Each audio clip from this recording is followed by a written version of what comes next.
ममता बनर्जी की पार्टी अब न्यायपालिका को अपने कब्जे में करने पर उतारू है। इसके लिए अब उसने हाईकोर्ट के न्यायाधीशों को डराना और धमकाना शुरू कर दिया है। टीएमसी की हरकतों से नाराज न्यायमूर्ति अभिजीत गंगोपाध्याय ने कहा कि राज्य में न्यायपालिका को आतंकित करने की कोशिश की जा रही है। वहीं टीएमसी समर्थक वकीलों ने कोर्ट के बाहर जज के खिलाफ प्रदर्शन किया और उन्हें अदालत में जाने से भी रोका। इसको लेकर प्रदर्शनकारी वकीलों के खिलाफ अवमानना की कार्यवाही की गई।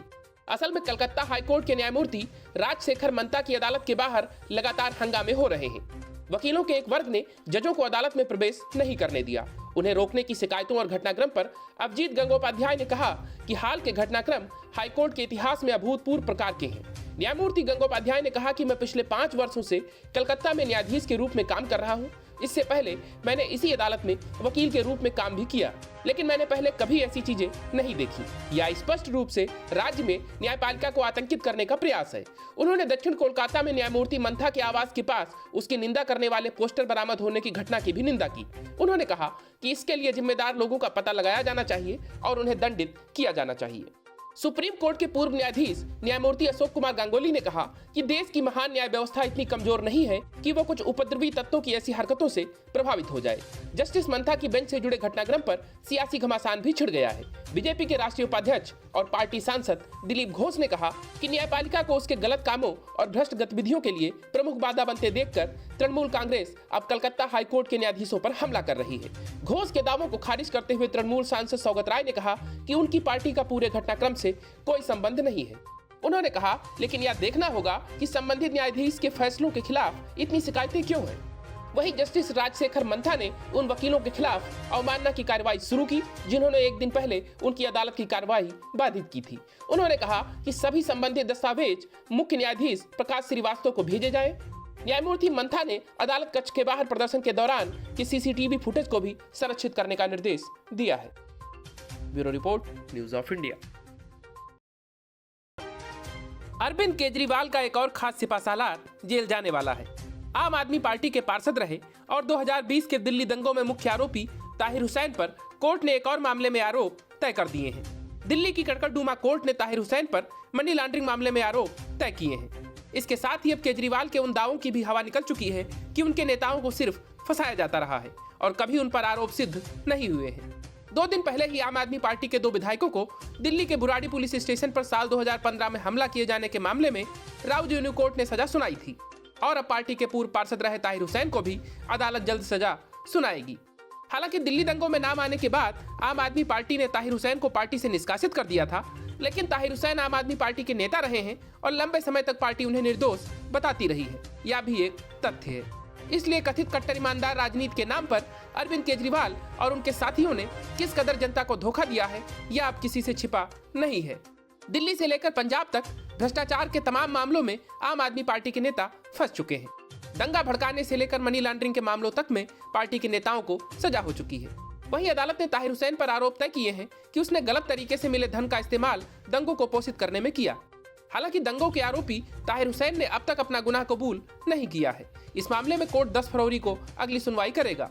उत्तर पूर्वी दिल्ली में वर्ष 2020 में हुई हिंसा के मामले में दिल्ली के कड़कड़डूमा कोर्ट में सुनवाई हुई थी। इससे पहले 8 जनवरी को ताहिर हुसैन ने निजी अस्पताल में उपचार के लिए कस्टडी पेरोल मांगने के लिए कड़कड़डूमा कोर्ट में अर्जी लगाई थी। अतिरिक्त सत्र न्यायाधीश अमिताभ रावत के कोर्ट ने इस अर्जी पर तिहाड़ जेल के संबंधित अधीक्षक को नोटिस जारी कर ताहिर की मेडिकल रिपोर्ट 11 जनवरी तक मांगी थी। बता दें कि कोर्ट ने इससे पहले आम आदमी पार्टी के 2 विधायकों अखिलेश पति त्रिपाठी और संजीव झा को भी सजा सुनाई थी। अखिलेश पति त्रिपाठी को 6 महीने की सजा सुनाई गई, जबकि विधायक संजीव झा को 3 महीने की सजा हुई है। कोर्ट ने दोनों पर 10,000 रुपए का जुर्माना भी लगाया है। Bureau report, news of India. कुछ वक्त पहले तक विपक्ष को एकजुट करके एक मंच पर लाने का दम भरने वाले नीतीश कुमार अब अपनी ही सरकार में बेगाने हो गए हैं। बिहार में महागठबंधन की सरकार है और नीतीश कुमार मुख्यमंत्री, लेकिन आरजेडी के नेता अब जैसे नीतीश कुमार को मुख्यमंत्री मानने को तैयार ही नहीं है। सुधाकर सिंह से लेकर विजय मंडल तक कई आरजेडी विधायक और मंत्री नीतीश कुमार पर हमला बोल चुके हैं। डिप्टी सीएम तेजस्वी यादव की चेतावनी के बावजूद नीतीश कुमार पर आरजेडी नेताओं के हमले जारी हैं। हद तो यह है कि अब आरजेडी के वरिष्ठ नेता और राष्ट्रीय उपाध्यक्ष शिवानंद तिवारी ने भी नीतीश कुमार पर हमला बोलते हुए उनकी समाधान यात्रा को ही सवालों के घेरे में खड़ा कर दिया है। शिवानंद तिवारी ने कहा है कि सीएम की यात्रा में आम जनता की समस्याओं का समाधान नहीं हो रहा है। गौरतलब है कि इससे पहले बीजेपी ने भी समाधान यात्रा पर निशाना साधते हुए इसे फर्जी करार दिया था और अब तिवारी ने जैसे बीजेपी की हाँ में हाँ मिला दी है। तिवारी ने कहा कि मुख्यमंत्री नीतीश कुमार की समाधान यात्रा में आम जनता की समस्याओं का समाधान नहीं हो रहा है। जिलों के अधिकारी कुछ चिन्हित स्थानों को देखते हैं जो पहले से तय होता है। ये चुनाव का वर्ष है, जनता की समस्याओं का समाधान किया जाना चाहिए। सरकारी दफ्तरों से लोगों का काम कैसे आसानी से हो, ये सुनिश्चित किया जाना चाहिए। अधिकारियों के भरोसे नहीं रहना चाहिए। शिवानंद ने कहा, उन्होंने जैसे जीवन भर लालू, नीतीश और रामविलास के साथ कंधे से कंधा मिलाया है, ठेहा लगाया है, ऐसे में उनके राजनीतिक और नैतिक फर्ज को निभाने का उन्हें अधिकार है और गलत को गलत बोलने का भी अधिकार है। बिहार गांधी, जेपी और लोहिया की भूमि है या भाजपाइयों के हाथों में चला जाए, वह ये संभव नहीं होने दे सकते हैं। बिहार में महागठबंधन सरकार बनने के बाद मुख्यमंत्री नीतीश कुमार की आलोचना करने वाले शिवानंद तिवारी आरजेडी के तीसरे नेता हैं। इससे पहले आरजेडी प्रदेश अध्यक्ष जगदानंद सिंह के बेटे और नीतीश सरकार में कृषि मंत्री रह चुके सुधाकर सिंह लगातार सीएम नीतीश की कार्यशैली पर सवाल उठा रहे हैं। पिछले दिनों उन्होंने मुख्यमंत्री की तुलना महाभारत के किरदार शिखंडी से कर दी थी। इस पर जेडीयू और आरजेडी नेताओं के बीच तकरार देखने को मिली थी।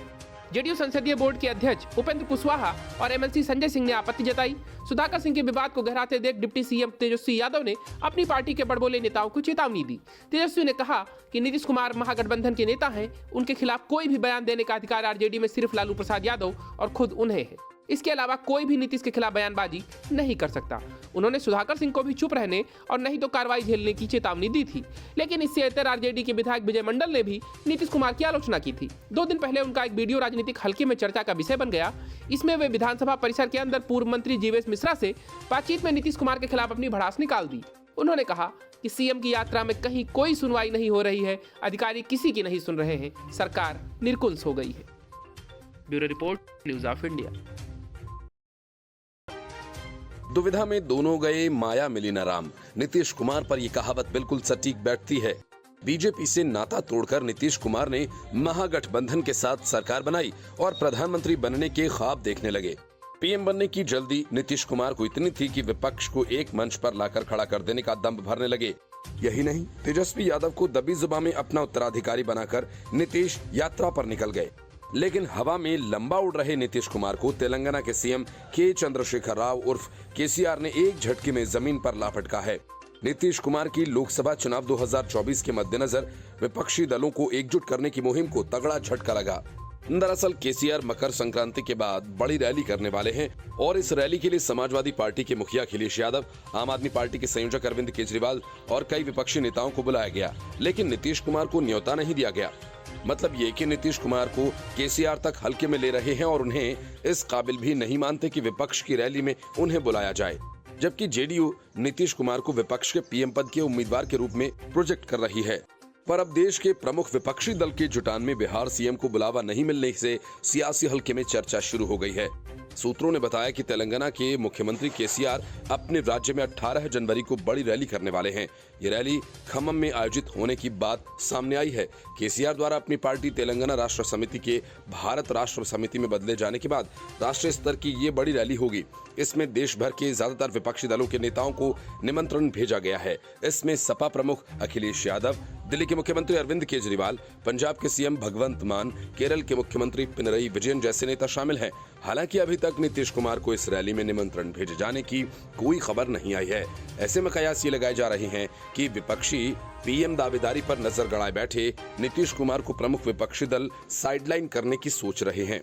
बता दें कि नीतीश कुमार ने पिछले साल अगस्त में बीजेपी को छोड़कर महागठबंधन के साथ बिहार में सरकार बनाई, तब राष्ट्रीय राजनीति में जाने का भी ऐलान किया था। उन्होंने कहा था कि 2024 के चुनाव से पहले देश भर के विपक्षी दलों को बीजेपी के खिलाफ एकजुट करेंगे। इसके बाद तेलंगाना सीएम केसीआर बिहार आए और नीतीश से उनकी मुलाकात हुई।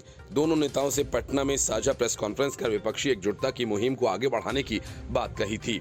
हालांकि उस वक्त विपक्षी पीएम कैंडिडेट कौन होगा, इस सवाल पर दोनों ने गोलमोल जवाब दिया।